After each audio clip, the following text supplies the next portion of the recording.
mbokk yi asalaamaaleykum ñu ngi leen di nuyu di leen ziyaare di leen ñaanal jàmm. lii ab ubbe rek la, ab introduction, ndax bu ci kanamee tuuti dinañ leen dégtal waxtaan bi taxoon ñu jox leen rendez-vous ci waxtu wi.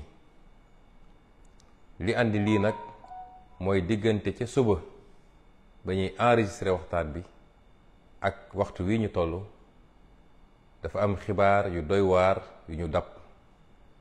mooy xibaar bi nga xam ne mu nga xewee fële ci suñuy mbokk yu nekk Ngor. ñu ne nag dinañu ubbee waxtaan bi ci loolu gannaaw bu ñu gërëmee sant suñuy nattaango lidéeru Yewwi Askan Wi nga xam ne tey def nañu waxtaan wu am solo, waxtaan ak sénégalais yi te jëmale ko ci suñu jëmm daal di feddale kóllëre ak xaritoo, waaye surtout feddale diggante gi nga xam ne moo dox ci man ak ñoom ci li nga xam ne gëm-gëm la, pas-pas la ak bëgg réew mi la. mbokk yi li xew Yoff, li xew Ngor ñun ñëpp ko gisandoo muy lu doy waar. ab nguur boo xam ne day xëccoog askanam suuf soo xam ne matul sax hectare, gën saa bëri ne nañ 6000 mètres carrés la, mu koy xëccoog askanam ba mu jar violence bii nga xam ne ñun ñëpp gis nañ ko. nguur goo xam ne day xëccoog askanam lu tuuti ci suuf, gannaaw bi ñu xañee askan woowu suuf su bari soo xam ne seeni maam ak seeni maamaat amoon nañ ko. ba tey soo demee Ngor nit ñaa ngi dund ci xat goo xam ne ndax famille yi màgg na, yaatu na, ñu dagg suuf sépp séddoo ko ak jaay ko. ba tey tuuti leen dese woon ñu amoon mbébét def fa ay projet, ñun leen loolu du fa amee. nguur gu ñàkk yërmande ci askanam ba loolu andi lii nga xam ne Sénégal yépp a ngi koy gis, àdduna bi yépp di ko gis, muy dal ci kaw sa population. nguur goo xam ne lenn rek la xam diggante ak population bi mooy ku yëngu naa dal ci kawam, naa ko tënc, naa ko gaañ.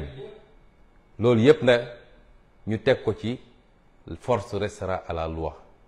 fàtte ni nag force restera à la loi mooy doole day dellu si ci yoon.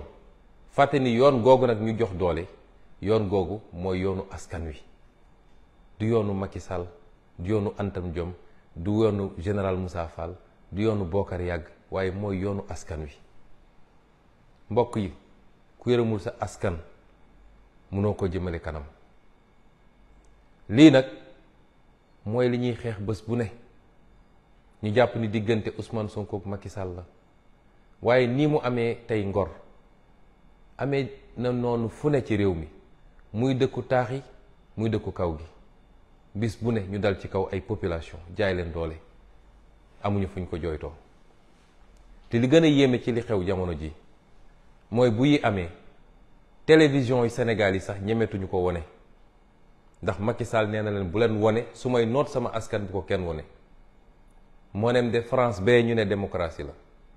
bu manifestation yi amee ak ni muy métti yépp, télévision publique ak télévision privée yépp dinañ ko wone ba askan wi xam li xew.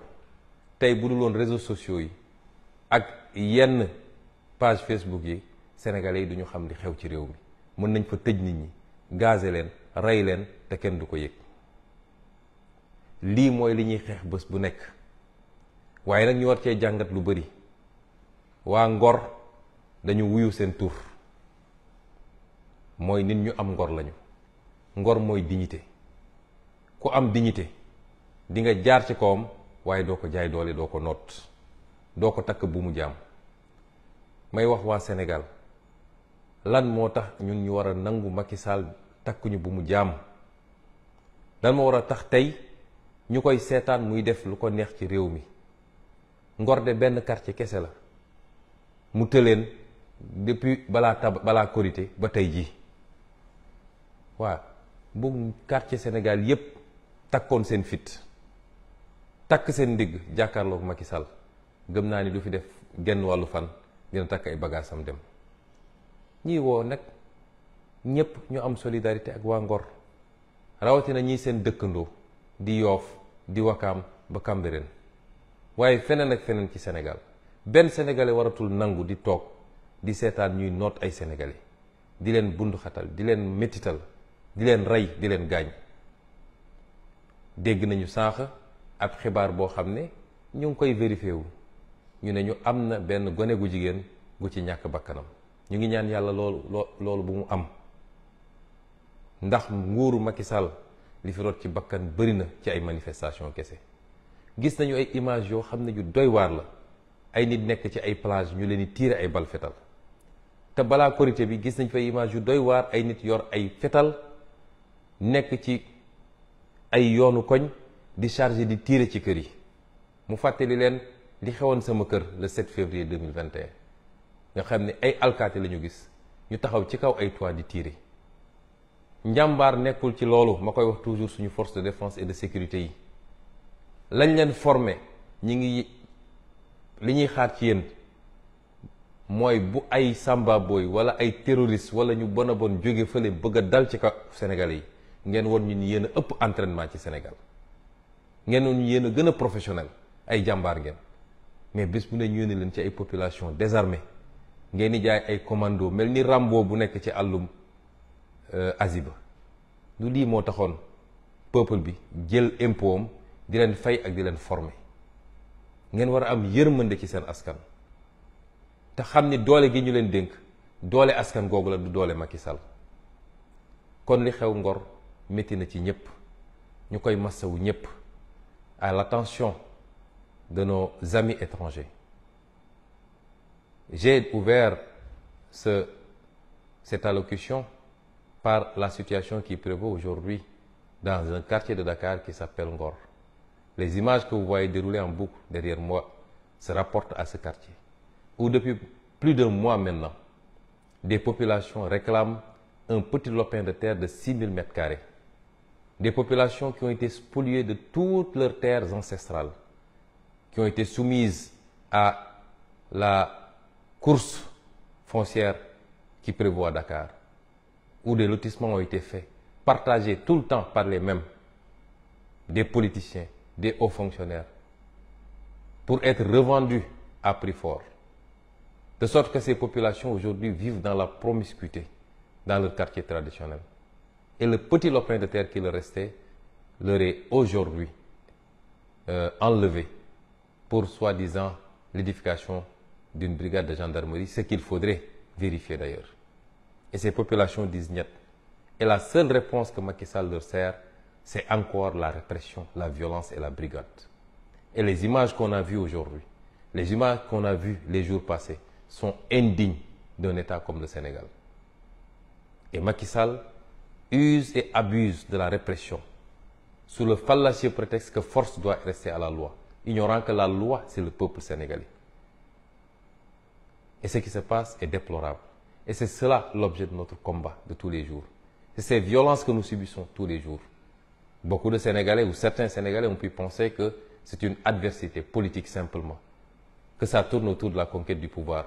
Que nenni, on se bat pour des principes et des idéaux, pour que notre démocratie, pour que nos libertés ne soient pas confisquées par un homme boulimique de pouvoir, entouré de gens qui se sont enrichis sur le dos du Sénégal et des Sénégalais. Et aujourd'hui, nous constatons ce qui se passe à Ngor avec beaucoup d'amertume. Mais l'enseignement qu'on en tire, parce qu'en Wolof, Ngor veut dire dignité. Et ces habitants-là répondent bien au nom de leur cité. Parce que désarmés, même désarmés, ils font face à un régime arbitraire et délibérément violent. Nous appelons tous les Sénégalais à se solidariser avec le quartier de Ngor. Et le principal enseignement que j'en tire, c'est que si les Sénégalais se mettent debout, prennent leur courage à deux mains, il n'y a pas de force de répression qui peut les contenir. Et Macky Sall ne passera pas une journée de plus à la tête de ce pays.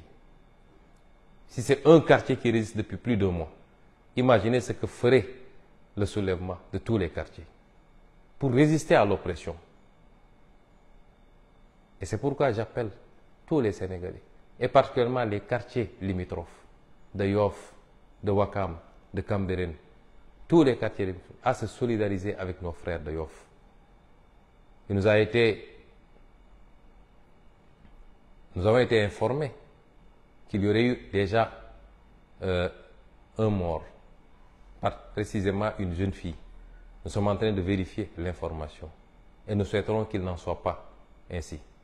Et ce serait déplorable parce qu'il y a eu trop de vies humaines perdues sous le régime de Macky Sall, abattues lâchement par des forces de défense et de sécurité pendant des manifestations. Des dizaines aujourd'hui. Et Macky Sall ne compte pas s'arrêter à si bon chemin. Il faut arrêter ce massacre qui ne dit pas son nom. Et c'est pourquoi je lance un appel à tous les Sénégalais et à toute la communauté internationale à s'intéresser de très près à ce qui se passe au Sénégal.